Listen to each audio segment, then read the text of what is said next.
Faleminderit shumë kryetare. Një moment reflektimi për këtë aktivistat që janë, që nëse keni një kauz që dëni me tregu të vërtetën, je LDK-ja edhe ju votan edhe ju jep rastin me punë në parlament. Faleminderit shumë fetuzve gjithmonë bashkëpartjakëve. Energjia. E para për energji këtë që ka dime që është rrit importi në përmasa të pa parashikueshme më herët.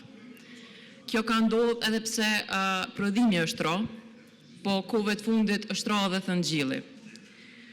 Në këtë skemë që cilin unë e kom potencu edhe më herët, kërkesa për blerje është gjithmonë më shumë, edhe tashmove që kemi te kalu 1 miliard euro.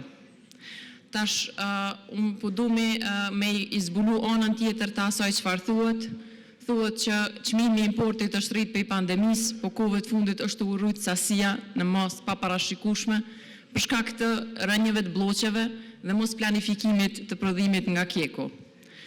Është vërtet, unë kam qenë edhe dëshmitare në hetimin për bartjen e energjisë elektrike, po ai hetim është veçmës, edhe nuk e ka fjallën e fundit se çka po ndodh në sektorin e energjisë elektrike.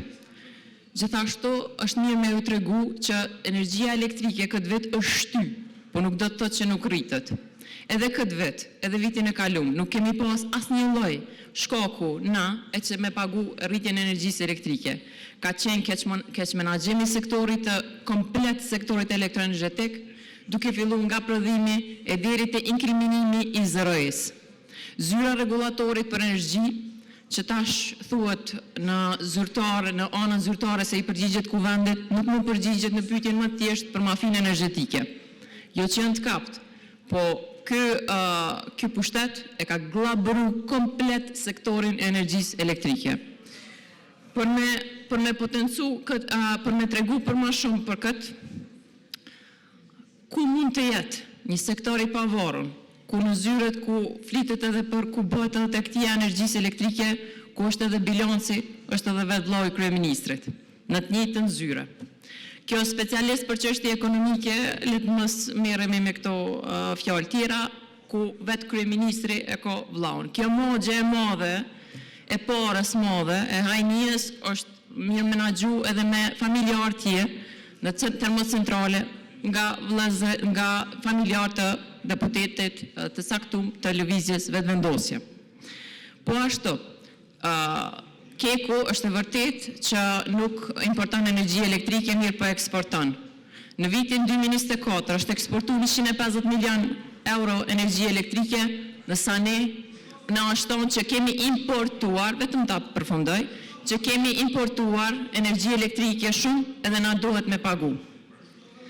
Për sot, prokuroria, gjithashtu, prokuroria speciale, ka pas ekspert të antikorupcionit si kryetar bordi edhe antar bordi në Korporatën Energjetike të Kosovës. Pra, duke nisur nga vetë prokuroria speciale, është mirë të mirë ndahet kjo punë kur të nis një hetim. Për ndryshe, një sektor i energjisë elektrike që ka familjar pushteti, që ka pas në kohë caktuar viti 2022-2023, antar të prokurorisë speciale, pavarësisht se është ekspert i antikorupcionit, atër është mirë të mberet një hetim i pavarur plotësisht që është i shkapun edhe nga pushteti, që është i shkapun edhe nga ndikimi i mundshëm i prokurorisë, unë s'po them që është mirë, po ka qenë antar, edhe kryetar bordi në Korporatën Energjetike të Kosovës. Pra, në rast se kemi të bëjmë me një hetim duhet të jetë plotësisht i pamvarur, sepse ZRE-ja ka qenë pjesë e këtij skenari ku tërkohën kemi vazhduar me import. Gjithashtu ka prova faktike, pa kontestueshme, që janë bërë, ka pas dallim të pagesave që janë bërë për import energjisë elektrike apo shitje të energjisë elektrike jashta kontratave me entitetet caktuara të biznesit. Ky favorizim ka ndodhur në vitet 2021-2022, edhe këtë është mirë prokuroria speciale me jetu duke u ndorë plotësisht nga ky hetim e që do të zbarte krejt çka ka ndodhur në sektorin e energjisë elektrike. Pra, kam shumë pyetje, çfarë po ndodh, pse s'po jetohet, pse s'po ecën, pse s'po ndryshon gjendja. Gjendja nuk ndryshon edhe vitin 2026 për shkak që ka më shumë import energjisë elektrike se sa është planifikuar. Skenari është kësaj. Mendohet se do të importohet më pak, në fund të raportit thuhet nga rënjet e paplanifikueshme kemi importuar më shumë, vendoset tek ne tarifa dhe vazhdon ky cirk i këtij sektori deri për vitin e 6 tani. Sa i përket kontratës me KEC, ka qenë parapome që 300 milion të bëhen investime, kur afër 100 milion shkojnë vetëm humbje. Pra nëse do të ishte mirë mbajtur, nëse do ishte menaxhuar kontrata e KEC-it si duhet, sot do të uleshin humbjet edhe do të auditoheshin investimet, por nuk ka qenë kjo ideja e pushtetit se mund të KEC-it lejohet importimi gjithsesi tregtia e madhe e energjisë elektrike.